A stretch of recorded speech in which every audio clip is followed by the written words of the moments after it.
बजावे नूर गावे नूर स्वरूप नूर देखे फेर फेरा नूर को नूर नाचता नूर अनूपा नूर नाचता नूर अनूपा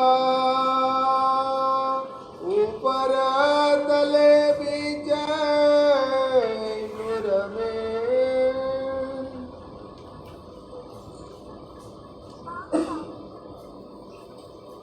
प्रणाम। फरमाइए पुजारी महाराज, फरमाइए सुंदर साथ जी। नूर में ऊपर तले बीच नूर में महानतम बुद्धि के सागर आदि सतगुरु आप श्री जी साहेब जी बड़े मत के धनी फरमाते आए। प्यारे सुंदर साथ जी निज घर परम धाम के अंदर में ब्रह्म प्रियाएं श्री राज जी श्यामा जी के साथ में नवम दसवीं आकाशी का जो परम आनंद ले रही हैं। श्री राज जी महाराज जी एक एक भवन के अंदर में रूहों को वहाँ का आनंद दर्शा रहे हैं।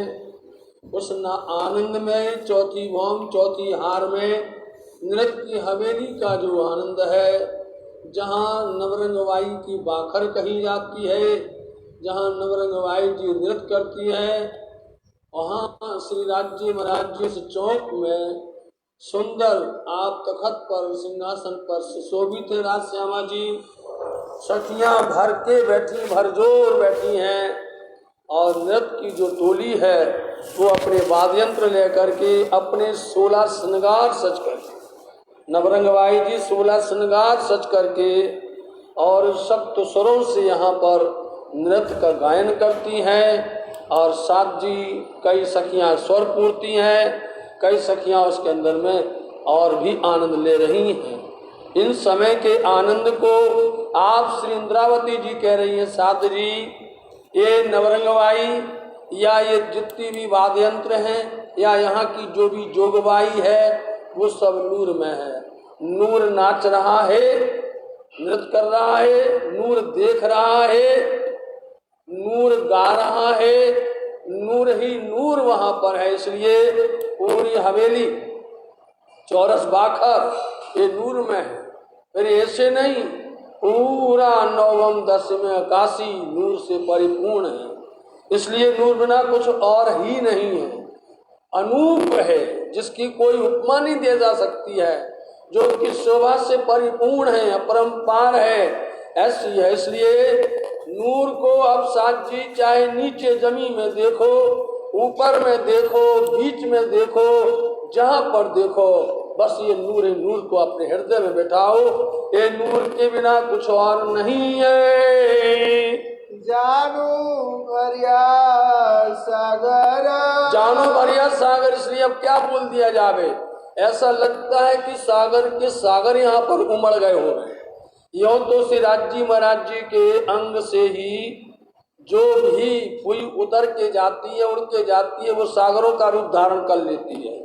राज्य के अंदर में जितना नूर है, उस नूर में से एक फुई उड़ के जाती है तो वो अग्निकोण में जाकर के नूर सागर बन जाता है। राज्य महाराज जी के अंदर में इसका गंजान गंज है, एक फुई उड़ के जाती है तो इसक का सागर बन जाता है। राज्य के अंदर में कितनी शोभाएं हैं, उनमें चाहे इलम हो, चाहे निस्बत हो और उन चाहे मेहर हो, जो भी शोभा, एक दिली हो, श्रृंगार हो, सबका एक सागर बन जाता है।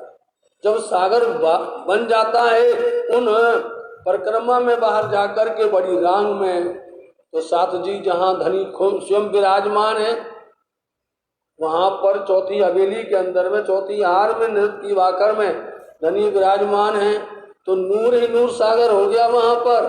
ऊपर नीचे बीच में जहाँ दाएं बाएं जहाँ देखो, तो सिंद्रावती जी कहती हैं हम ऊपर की बात करें कि हम नीचे की बात करें या हम बीच की बात करें, जहाँ भी देखते हैं सागर ही सागर नूर का भरपूर है। दसों दिशा देखो अक्षर बोल दिया, बीज बोल दिया, निज बोल दिया, सब बोल दिया सागर।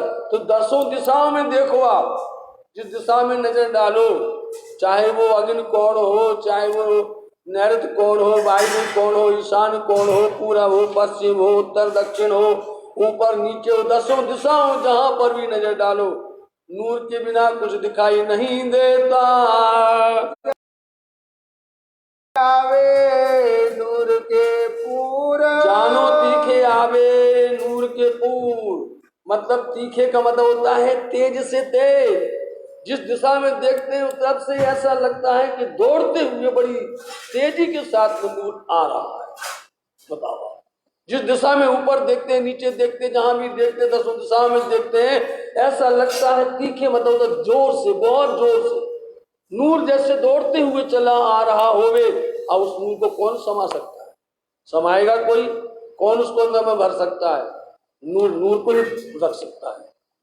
ये नूर यदि कहीं से आवे, कोई नहीं देख सकता, कोई उसको बचा नहीं सकता है, लेकिन नूर को ही सहन कर सकता है। इसलिए बड़ी जोर के तीखे इसको बोला गया है, तेज से तेज। ये ऐसी 10 दिशाओं से नूर चल करके आता है और ये सागरों के सागर उमड़ रहे हैं, और आकर के इन रूहों के अंदर में, नूर के अंदर में ही वह नूर आता है। फिर देखेंगे नूर जो कल बोला था बंगला जी में, वही बात यहाँ पर भी है। यहाँ पर भी वही प्रसंग है कि जब दौड़ करके आता तो कहाँ से उठता है नूर, आता कहाँ से पैदा हो रहा है ये। इसलिए ये तेज से तेज चल के आ रहा है। जानो नूर देखो मासूक का, देखा, जानो नूर देखो मासूक का। अब देखा कि मासूक मेरे धनी, मेरे पिया, मेरे दुल्हा हैं, उनका नूर देखते हैं तो वही तो सब दिशा में जा रहा है, और वही तो सब दौड़ करके आ रहा है।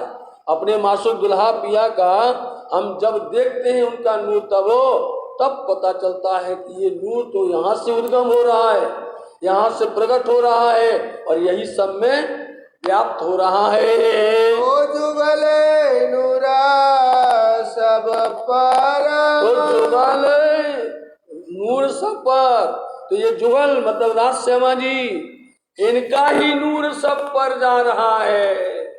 राज्य का ही, श्यामा जी का ही नूर सबों दिशाओं के अंदर में, सब जगह पर ये राज्य महाराज जी, श्यामा जी का ही नूर सब जगह व्याप्त है, वहीं से उद्गम होता है। सब नूर देखो चिता चितहि, सब नूर देखो जित तित, इसलिए जहां पर भी नूर देखते हैं, जहां पर भी नजर डालते हैं, जित तित जहां तहां जहां भी देखते हैं, तो यही जुगल स्वरूप का, यही राज श्यामा जी का नूर सब जगह पर फैला हुआ है। भारी नूरे नूरा नजर, भारी नूरे नूर नजर, राज्य महाराज जी की ही नूर सबकी दृष्टि में भरा हुआ है। राज्य महाराज जी का ही नूर सब में व्याप्त फैला हुआ है। इसलिए साथ जी ये पूर्ण मार्फत बात है, और ये पूर्ण मार्फत के अंदर में कोई ना इधर की घसीट सकता है ना उधर की। इसके अंदर में ना कोई ये उदाहरण लगता है ना कोई दाखला लगता है, इसमें उधर उधर की बात नहीं जा सकती है। पूर्ण मार्फत है राज्य महाराज जी की, इसलिए साथ जी इसको नूर ही समझ सकती हैं, नूर ही सुन सकती हैं, और नूर ही सहन कर सकती हैं। इसमें और कुछ भी नहीं है। राज श्यामा जी का नूर भरपूर सब दिशाओं में आ रहा है। का नूर बिना जरा नहीं, बोलो श्री प्राणनाथ प्यारे की आज्ञा। हक नूर बिना कछु नहीं, राज्य हक है, उनके नूर के बिना कुछ भी नहीं है। नूर यहीं से ही हो रहा है, नूर यहीं से सब जगह जा रहा है। यूं कहूं तो राज्य के अंग से ही, हृदय से ही नूर निकल रहा है। इसलिए इशारा किया है कि उनके अंदर से एक पुई, राज्य महाराज जी के हृदय से, अंग से एक नूर की पुई उड़ी और उड़ करके वो सागर बन गई। साथ जी उसी सागर में से अक्षर ब्रह्म प्रकट होते हैं। बोलो श्री प्राणनाथ प्यारे, इसलिए जय बोलिए। उसी नूर में से ही अक्षर, और फिर उन्हीं नूर अक्षर के द्वारा ही फिर पुई उड़ती है।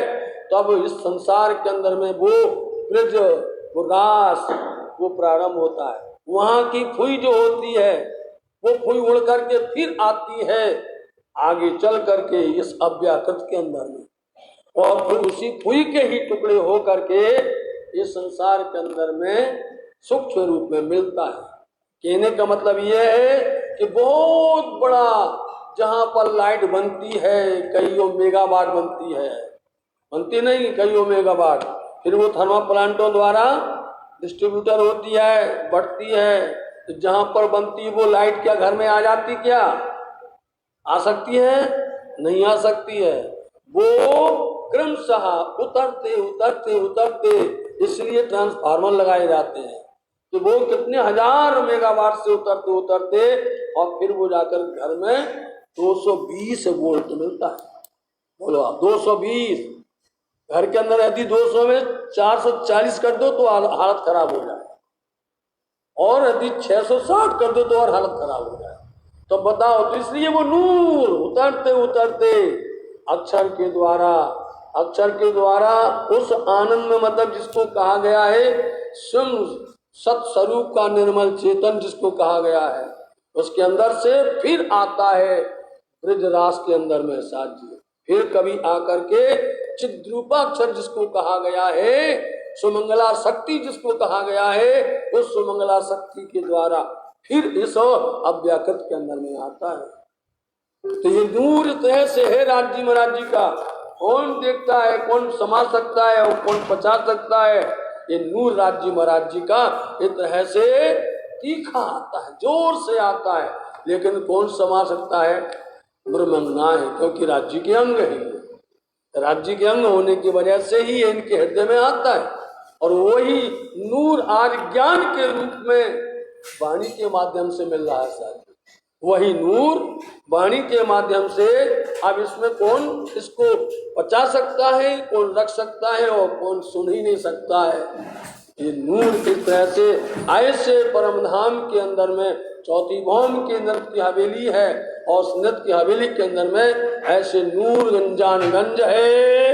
नूर सब में रहा भरा है, नूर सब में रया भरा है। यही राज्य महाराज जी का, श्यामा जी का नूर सब में भरपूर है, जहां पर भी देखो।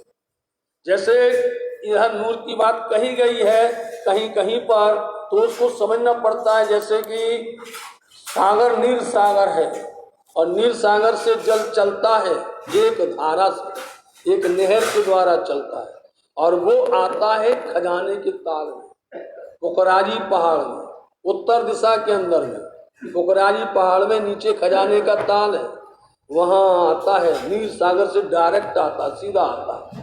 पहले परमधाम में कहीं नहीं जाएगा, वो जल जाएगा तो वो पोखराजी पहाड़ की तलहटी के अंदर में खजाने के ताल में, फिर खजाने के ताल से सब दिशाओं के अंदर में यहाँ से वितरण होता है।